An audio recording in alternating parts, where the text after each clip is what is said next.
जय अर्जक, जैसा कि आप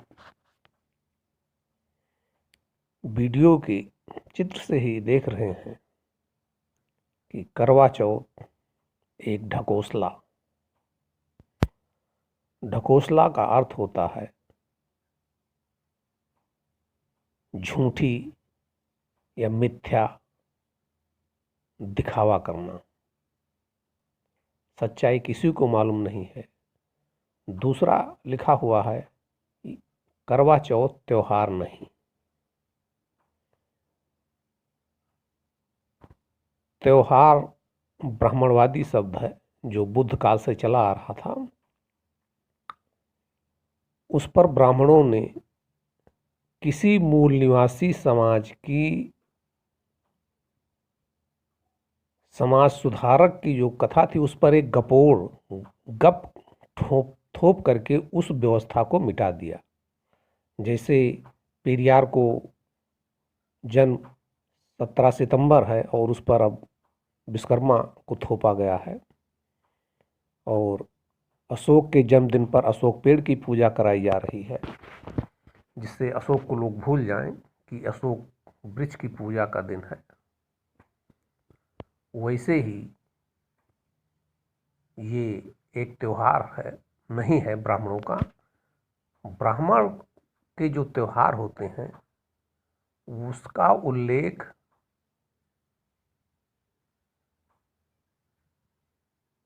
जो पुराण है, जो ब्राह्मणवादी कथाओं की झूठी कल्पनाओं को दिखावा किया गया है उसमें होते हैं। और ब्राह्मणवादी त्योहार में ब्राह्मण ही पूजा पाठ कराता है।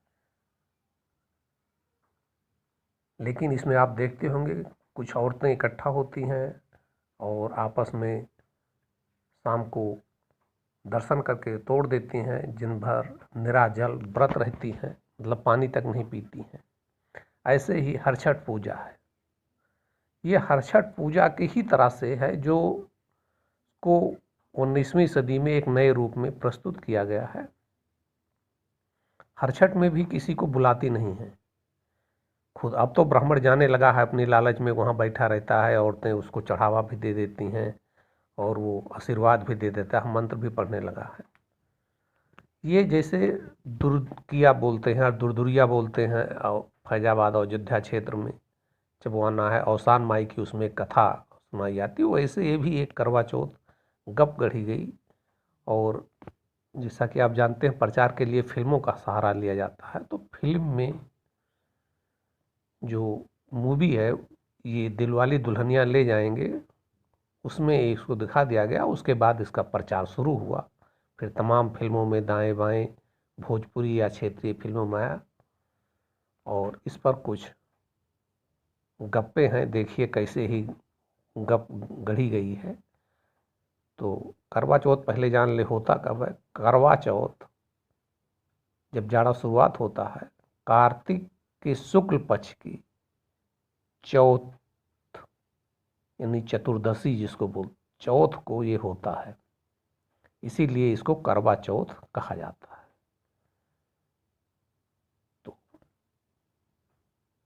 जैसा कि जानते हैं कि अंधेरा पाक आ जाता है तो बहुत उसको जो है कृष्ण पक्ष कहते हैं, क्योंकि कृष्ण काले थे, और शुक्ल पक्ष जो है इसमें चांदनी रात को कहते हैं।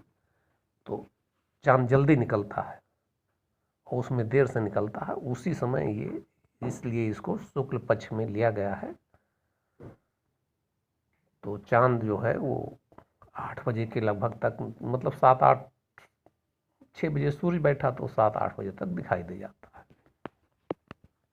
अब इस पर देखिए कौन कौन सी गप किस क्षेत्र में। ये उत्तर भारत का त्यौहार था, क्योंकि उत्तर भारत में ही सारे विदेशी आक्रमण हुए, सबसे ज़्यादा लड़ाई होती थी। तो सबसे ज़्यादा जब जहाँ लड़ाई होगी मृत्यु भी वहीं होगी, तो वहीं पर इस त्यौहार को किसी ने कहा कि हमने ये किया तो हमारे पति लड़ाई में बच गए, किसी ने कहा। वैसे ये धीरे धीरे एक प्रचलन में आ गया।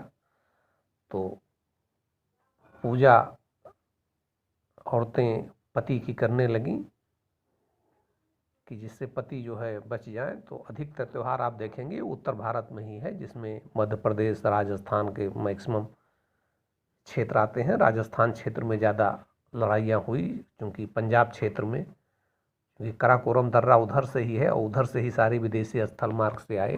तो ये त्यौहार उत्तर भारत तक है, जो बाद में अब तो पिक्चर के द्वारा पूरे देश में भी फैल गया। बिहार, झारखंड और उत्तर प्रदेश के पहले ये कुछ ही जातियां इसको मनाती थी, लेकिन 90 के बाद में दिलवाली दुल्हनिया का जब से प्रचार हुआ, ये त्यौहार काफ़ी तेज़ी से फैला है। तो आइए अब देखिए, इसमें एक गपोड़ है जो सत्यवान सती सावित्री कथा की तरह से है कि तुंगभद्रा नदी, वहाँ पर एक करवा देवी नाम की औरत थी, जिसका पति तालाब में नहाने गया था। तो वो मगरमच्छ ने उसको पकड़ लिया और पानी में ले जाने लगा। उसने वहाँ से आवाज़ दी तो करवा दौड़ी दौड़ी आई और उसने शिव, जैसा कि आप जानते हैं कि ये सुहागिन औरतें ही करती हैं, मतलब विधवा नहीं, क्योंकि यहाँ पुत्रवती का वरदान सा होता है पुत्र के लिए। न कुंवारी कन्या रखना चाहिए, क्योंकि उसको भी, कुंवारी को भी बच्चे नहीं हो सकते, न विधवा को। तो शिव और कार्तिकेय की कथा पर है कि जब सौभाग्यवती बच्चा पैदा, विधवा होगी तो बच्चा पैदा नहीं हो सकता, कुंवारी हो तो बच्चा पैदा नहीं हो सकता, इसलिए इन दो को नहीं रखना चाहिए। ये कथा गढ़ी गई। तो उसने आवाज़ दिया करवा को और करवा आई।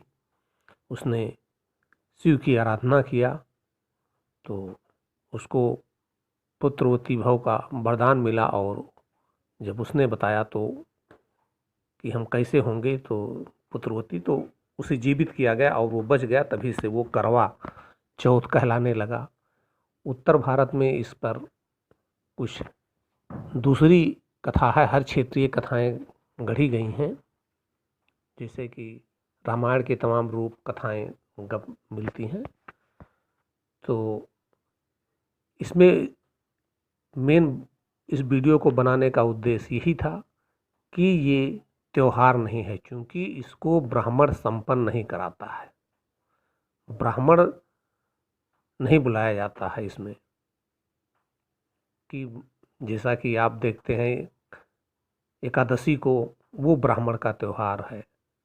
चैत्र रामनवमी वो ब्राह्मण का त्यौहार है, उसमें हवा हो, कथा सुनी जाती है, हवन होता है, ब्राह्मण उसको संपन्न कराता। तो ये त्यौहार नहीं है। त्यौहार जब ब्राह्मण नहीं कराएगा तो वो त्यौहार माने हार, इस पे किसी की हार की कल्पना नहीं है। तो ये एक पाखंड है, दिखावा है, समाज में एक कुप्रथा के रूप में व्याप्त हो गया है।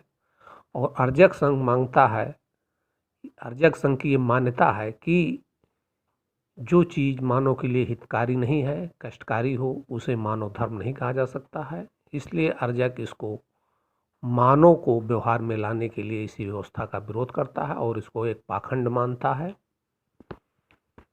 तो